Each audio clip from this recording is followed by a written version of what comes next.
Guys, foto yuk. Ah, nggak mau deh, aku nggak ikutan, kalian aja. Ah, kenapa? Soalnya gigi aku ada hitam-hitamnya. Kok bisa? Assalamualaikum warahmatullahi wabarakatuh. Perkenalkan, kami dari kelompok 1 akan menjelaskan tentang patogenesis karies. Namun sebelum itu, izinkan saya memperkenalkan diri. Saya Noifa Zahrani Adikusuma. Saya Vanessa Fitri Hayunisa. Saya Marisa Salsabila. Saya Gita Fahrana Putri.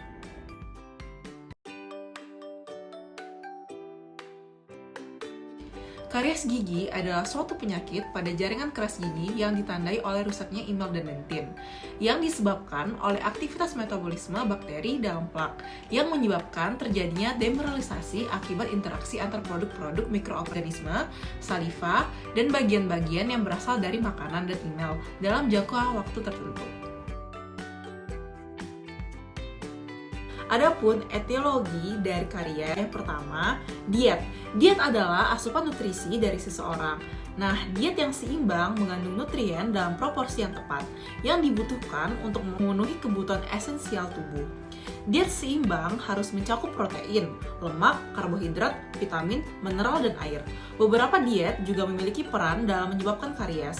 Penelitian telah menunjukkan bahwa makanan dan minuman yang bersifat fermentasi karbohidrat lebih signifikan memproduksi asam lalu diikuti oleh demineralisasi inul. Selanjutnya, ada mikroorganisme. Mikroorganisme merupakan faktor paling penting dalam proses awal terjadinya karies, yaitu dengan memfermentasikan karbohidrat untuk memproduksi asam.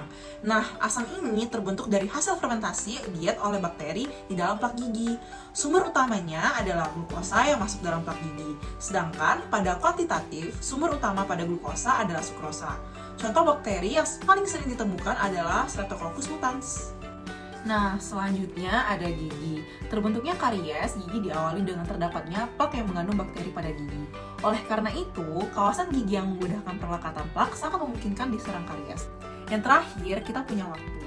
Kemampuan saliva untuk mendepositkan kembali mineral selama berlangsungnya proses karies menandakan bahwa proses karies tersebut terdiri dari saliva yang ada di dalam lingkungan gigi. Maka, karies tidak menghancurkan gigi dalam hitungan hari atau minggu, melainkan dalam bulan atau tahun. Dengan demikian, sebenarnya terdapat kesempatan yang baik untuk menghentikan penyakit ini. Baik, selanjutnya ada patogenesis karies. Nah, patogenesis karies ini diawali dengan pembentukan plak. Nah, pembentukan plak ini terjadi karena adanya pembentukan pelikel. Pelikel terbentuk pada permukaan gigi yang bersih. Pelikel ini adalah lapisan tipis glikoprotein saliva yang melekat pada permukaan enamel gigi yang terbentuk setelah gigi dibersihkan. Yang kedua, perlekatan reversibel. Nah, terjadi interaksi fisiokimia yang relatif lemah antara molekul pada permukaan tersebut dengan molekul di pelikel. Perlekatan reversibel bisa terlepas apabila terkena aliran saliva. Adapun bakteri yang berkolonisasi yaitu Streptococcus sanguinis, Streptococcus oralis, lalu Streptococcus mitis biovar 1. Yang ketiga, perlekatan permanen. Interaksi fisiokimia menjadi lebih kuat ketika molekul pada permukaan sel Streptococcus mutans berinteraksi dengan reseptor komplementer yang ada di pelikel gigi. Adapun bakteri yang melekat secara permanen antara lain Streptococcus mutans dan Streptococcus gordoni. Selanjutnya, koagregasi atau koadhesi dan sukresi mikroba. Nah, sukresi mikroba adalah pembentukan komunitas yang klimaks di dalam mulut yang melibatkan serangkaian fase perkembangan di mana kompleksitas mikrobiota meningkat.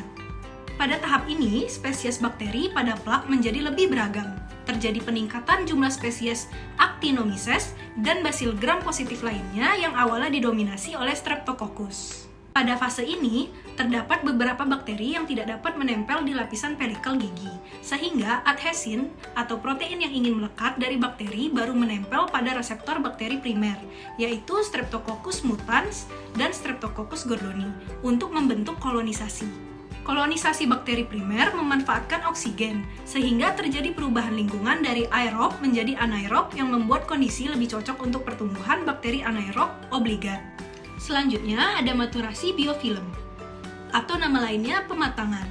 Kunci terjadinya pematangan plak gigi adalah sintesis matriks ekstraseluler polimer atau matriks SPE yang merupakan substansi penyusun biofilm yang terdiri dari glukan larut dan tidak larut, fruktan, protein, dan DNA ekstraseluler atau eDNA. Ketika plak matang, jumlah bakteri akan menjadi lebih beragam.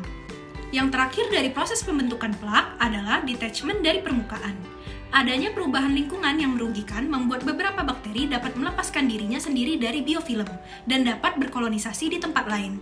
Streptococcus mutans dapat mensintesis enzim protease yang memecah ikatan adhesin dengan reseptor agar dapat melepas diri dari biofilm. Adapun patogenesis karies yang lainnya adalah kolonisasi bakteri pada plak.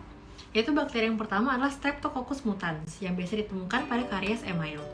Nah, studi epidemiologi telah melibatkan Streptococcus mutans sebagai salah satu organisme penyebab utama dalam karies email. Selanjutnya adalah bakteri Lactobacillus acidophilus. Nah, Lactobacillus adalah bakteri yang dominan ditemukan pada karies dentin. Selanjutnya adalah bakteri Actinomyces neslundii.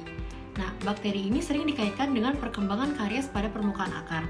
Actinomyces neslundii memiliki kemampuan untuk memproduksi asam karena adanya fermentasi karbohidrat, sehingga dapat menyebabkan karies dan mampu untuk berikatan antara staterin dan protein yang kaya prolin atau PRP di saliva dengan Fimbriae agar dapat melekat di enamel. Adapun patogenesis karies selanjutnya yaitu pembentukan suasana asam. Dalam pembentukan suasana asam ini melibatkan bakteri-bakteri yang seperti dijelaskan sebelumnya, yaitu Streptococcus mutans, Lactobacillus acidophilus, dan Actinomyces neslundii. Dalam pembentukan karies melibatkan pH kritis. pH kritis terjadi di saat cairan plak menjadi jenuh terhadap mineral gigi. Ketika cairan plak turun di bawah pH kritis, demineralisasi dapat terjadi. Akan tetapi, ketika pH cairan plak naik di atas pH kritis, pelarutan akan berhenti. Tiap struktur gigi mempunyai pH kritis yang berbeda-beda. Pada enamel, pH kritisnya itu 5,5, pada dentin 6,2 sampai 6,4, dan pada sementum 6,7. Seperti yang saya jelaskan sebelumnya, bahwa demineralisasi itu dapat terhenti. Demineralisasi dapat terhenti karena adanya peranan saliva. Salah satu fungsi saliva yaitu kemampuan buffer, di mana kemampuan ini dapat menahan turunnya pH atau meningkatnya asam mulut. Pada pH di atas 5,5, aksi buffer akan terjadi. Proses supersaturasi ion kalsium dan fosfat, di mana pada keadaan ini, jaringan keras gigi dapat menarik ion-ion tersebut sehingga akan terjadi proses remineralisasi dan demineralisasi terhenti. Hubungan demineralisasi dan remineralisasi sendiri dapat dilihat dari grafik ini. Pada grafik atas, orang yang mengonsumsi gula sedikit dan jarang, proporsi waktu yang dihabiskan di bawah pH kritis lebih kecil, dan demineralisasi yang dihasilkan dapat diimbangi oleh remineralisasi selama periode ketika pH plak mendekati netral. Pada grafik tengah, itu lebih mengarah pada demineralisasi jika peningkatan jumlah gula yang dikonsumsi menyebabkan penurunan pH yang lebih rendah dan lebih lama. Pada grafik bawah, juga lebih mengarah pada demineralisasi saat gula dikonsumsi lebih sering.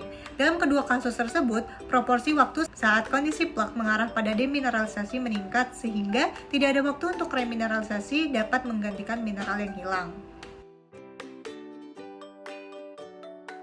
Adapun klasifikasi karies yang pertama adalah menurut GV Black.